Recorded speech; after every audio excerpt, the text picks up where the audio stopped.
तर आमदार तानाजी सावंतांनी पुण्यातून तहसीलदारांना फोन केला। मतदारसंघातील महसूल मंडळ विम्यापासून वगळल्यानं सावंतांनी संताप व्यक्त केला।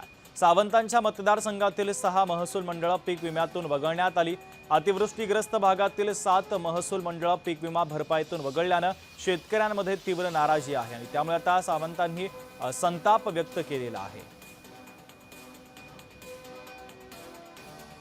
पीक विम्यामध्ये जर इतकी जर तफावत असेल, शेजारच्या बॉर्डरच्या गटाला 20,000 मिळतो, आमच्याकडे 500, 700, 2,500 आणि 2,000, हे कसं काय असं इतकी तफावत कशी काय? सर मी बघून घेतो। नाही, बघून घ्यायचं म्हणजे अहो सर, लोक आत्महत्या करतील, बघून घेतील काय? आणि बघतो करतो माहित नाही विषय, असं कसं चालतं तहसीलदार साहेब? मी पर्सनली लक्ष घालतो सर। पर्सनल लक्ष घाला, मला 2 दिवसात त्याचा रिपोर्ट पाहिजे। आलं लक्षात? त्या इन्शुरन्सच्या यंत्रणा बोलून घेऊन काय करेक्टिव्ह मेजर्स घ्यायच्या त्या ताबडतोब घ्यायच्या।